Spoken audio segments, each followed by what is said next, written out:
Coming out of jail, what do you have to look forward to? Well, I'm not coming out of jail. No, I mean just generally. You know, if you was... Nothing really. I mean, after you come out of jail, if you ain't learned nothing, you don't know nothing. I mean, that little piece of paper don't mean nothing. I mean, that's all they doing. They gonna pass you.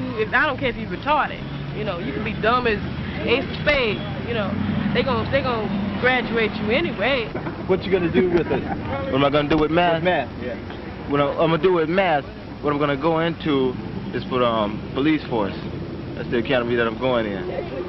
You gonna be a policeman there? I'm gonna try it. What you gonna take? I'm gonna be a nurse, a male nurse. Yeah.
Television a lot, you know, and all I would see is a white man using guns in order to defeat the Indian. Everywhere I turn, you know, they use violence, you know, and wars to win over things, you know.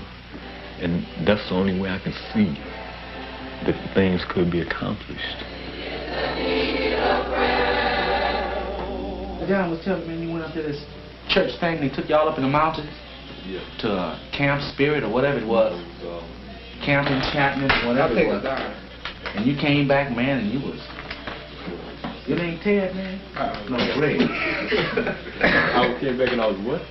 You was all spiritual and talking about you tore up your chairman, you know, the little old red book you got by Mao Tse-tung? Yeah, you tore it up. You tore it up. That book was gone a long time ago, man. Mom got on my case about it. It's time for me to start now. First time I got suspended from school was March the 7th, 1969. We had a walkout on March the 6th. Some students got together. They protested against teachers that wasn't teaching and books that was made when I was born back in 1954. So. They can't. We just discount these two guys. Oh Lord, have mercy. Now what are we playing? 4-way? Well, if we play partners, you know they're gonna have a damn chance. I went over to Adams, and the students on campus, some students knew me. And they thought I was going to do the same thing over at Adams that happened over at Carver. I was called in the office, later surrounded by security guards, and, you know, and sent home. They tried to accuse me of burning the flag. In the wintertime. See, you was trying to get Big Six out of his hand. Just keep that up. It's coming. Leo gonna get it. No, Leo ain't gonna get it. Leo gonna mess up. What? Went over to Edison for one day. Got kicked out over there.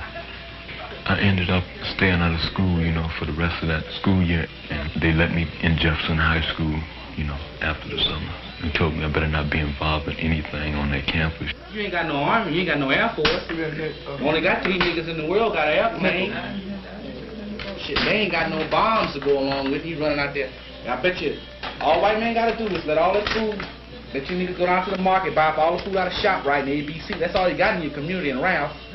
And then when all the food is gone, he stop his trucks from coming downtown, then you niggas be eating each other. You ain't gotta do nothing. I spray you with DDT. You better get hip, boy. Better get the buck, man. Get the buck, man. When you start controlling Dow Jones Industrial and start getting some niggas in the World Bank, you understand? and get some niggas up there in the Western House, and every time the president want to raise the price of gold, he got to call 12 of us in and 6 of them, then we saying something. I have 2 brothers besides myself and a stepsister. One brother's 21 now. He's in the Marine Corps. The other's my twin brother. Say, man, I'm a future temptation, brother. Remember that. I'm your twin brother. Freddie, you know, he's interested in music. He has a singing group, you know. He's been with him for about 4 or 5 years now. Can turn the gray sky blue. I can build a castle from the single grain of sand. I can make a ship sail high on dry land.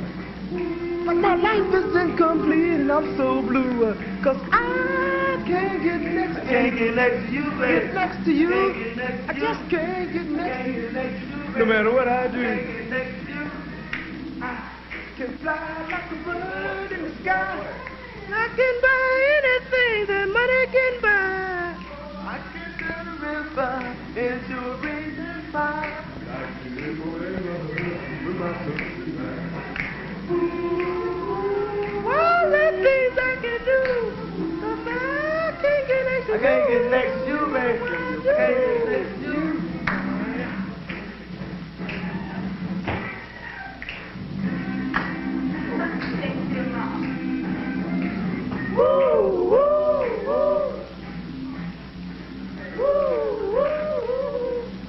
There's a lot of people that mess with Reds in the community, but they usually, you know, take them at night, you know, and at parties, when they get ready to go to parties. But I see young brothers and sisters, you know, smoking weed all day, you know, at school, you know, at night, you know, and just about wherever I go, you know. But usually in the daytime, it's only a small minority of black young people, you know, that take Reds, but they would smoke marijuana.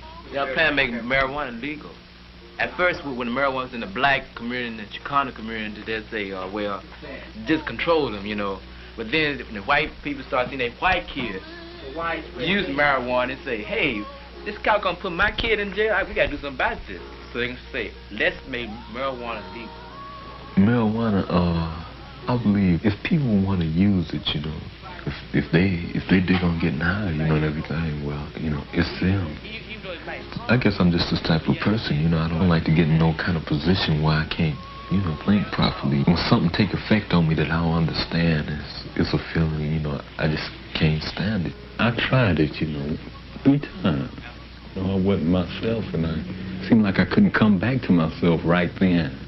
I guess I wasn't used to it, and I was kind of scared of it in a way. Whatever it is we feel that, you feel that not only that you're having problems with, but that you want to learn, come on and we'll research it, and we'll find out about it, and you take all of that back. And you ain't got to bait the teacher and going, well, you wrong, you know, blah, blah, this, that, and the other on him, you know, because he's going to get all weird on you then and going to start firing on you from a mental thing and want to send you to the VP's office for being smart. The Avalon Carver Community Center program was set up to get teachers and students, you know, together, get them to know one another, you know. Our educational program in the schools itself is falling down. Secondly, when you youngsters try to help yourself, you're not even getting school teachers to come here to help you. So these things ought to be examined. Why is this so? Okay, do you think you're as smart as probably one of them white students out in Hollywood? Have you ever came into contact with a white student on your same age bracket? No, I haven't. You haven't? Have you? Nope. What about you? They throw them big words on me. You know, think I'm just dumb. There's so many things wrong with the schools over here in the ghettos. Black students at my school, they came up, you know, from elementary school and junior high school, and I'll say half of them, you know, don't know how to read. You know, they should have been taught those things in elementary and junior high school, and they wasn't, you know, and it's hard for them to go through high school, and they're not really learning anything. I first came in contact with some visitor workers up at Avalon Carver Community Center. They had just rented a building in the community, and they wanted to know what could they open the building for. We were discussing what we want this school to be, you know. what we wanted, you know, to have in this building. We came up with some ideas with things we can do in the community, you know, using this for a community center and, you know, having some type of counseling program where if young people got, you know, harassed by the police or, you know, had trouble at school with administrators and other teachers, they could, you know, come here and talk to someone. I found myself going to meetings up at South Park, and they had other organizations up there, you know, Black Panther Party. They was passing out some little red books, you know, quotes from Mao Zedong. So I picked up one of these books and started going through it, and I began to see that statement in there, and political power grows at the end of a gun barrel. It began to stick with me. I read in the paper today they made a brother admiral. One brother, they made him an admiral. You understand? They want everybody to get happy. They probably have it on KGFJ this week. You know, the guy started off as a post office clerk and worked his way up. After 74 years in the Navy, they made him an admiral. We are making progress. 74 That years. is progress. That's what it is. Progress? So you a fool? How the hell is that progress, man? Wait a minute, what did you say? You just Fine. said you just said a few minutes ago that. Yeah, but it made me mad when you say talking about progress. No, you just said how you gonna make how you gonna make how progress, can we man? change the society in our community and get power? We don't have guns and machines and all this type of stuff. So you're gonna infiltrate the police department? No, I didn't Right. say you jumping subject. Right. I'm talking about the admiral. Okay, what's the admiral's job? What's the admiral's job? Yeah. I think this guy here, he's gonna command 3 ships up in Alaska. You see? And he's gonna make sure that the Russians don't steal all the tuna out of the water. You see that picture up there on that wall, man? Every time I look at that picture, you know, I want to curse my brother out about that, man. I say, okay, he came on the other day, you know. I just asked him, is that necessary, you know? Okay, he said, yeah, you know, it is necessary. You know, we don't want communism to take over this country or something. I say, hey, man, regardless, you know, you got all those people, you know, in that hole over there. I say, hey, man, don't you think we should, you know, stay in our country and try to do something in this country to straighten up everything instead of trying to go out and fight somebody else's war? And they ain't doing nothing but killing off a lot of innocent people, man. To me, a revolutionary is the person who wants change by either peaceful means or violent means, if necessary. They have more out in Watts than they had before that riot, you know. I noticed white people was beginning to focus on Watts, wanting to find out what's going on in Watts, what's the problems, you know. What do these people want over there? And they was beginning to do something because they were scared. They didn't want it to happen again. That's why I believe violence worked there. The Black Panther Party started off by every little youngster I see wanted to be a Black Panther, you know.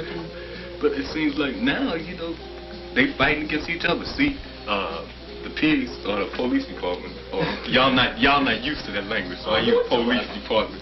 No, see, they everybody somebody's some rookies or something. You know what's going on. That's right, the Irvines, man, the pig, the fascist. Right on, man. The dog, whatever you want to call it. The police department, the pigs, man. And you know, they ripped off all the Black Panther leaders, man. So the ones that's there, you know, yeah, they good followers, and no, they not leaders, man.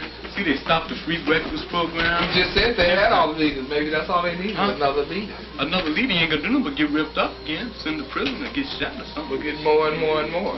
Hey, man, how far can we go? You got to. It's got to start somewhere. Hey, man, look.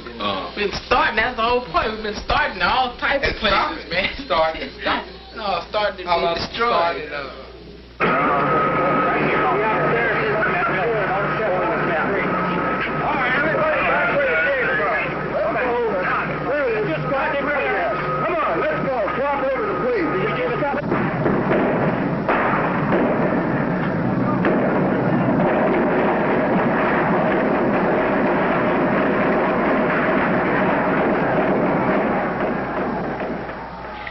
Police was surrounding the Panther office. It seemed like it was a battle. They had about 5 or 6 people who trapped up in the building shooting, you know.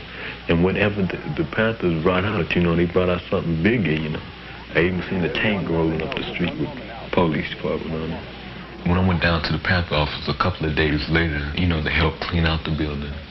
When I went up there, I had to wear a gas mask because the fumes were so strong. I seen bullet holes in all of the walls, you know. we had a group outside. I said about 200 or 300, you know. A police car came around, and a man got up out of the car and said that this was an unlawful assembly, you know, would you please disperse? The people didn't leave, you know. So the police, they got out of their cars, and they started beating heads again. And one of the sisters that was out there was Angela Davis. She got beat that night. From that incident, I realized that we can't use the gun because if we pick up, you know, a .45, you're going to pick up a rifle, you know. If we pick up a rifle, you're going to use a tank. So I guess we're just going to have to wait. Members, rise, arise, and don't you be ashamed, oh Jesus Christ, the Lamb of God, and written down my name in the kingdom. I think for myself, you know, and, you know, regardless to what other young people think, you know, I think I judge from experience, you know. I guess I want to be myself, be somebody new, you know, instead of somebody saying, oh yeah, he's like Malcolm X. I want to say he's like Tenny Gibson, you know, whatever that is, you know. Come out to the house of God. And as we come, Master, we know that it's no goodness of our own, but it's by the grace of God that thou hast brought us this far. We pray, Master, for the blessing upon each and every one which is in the building.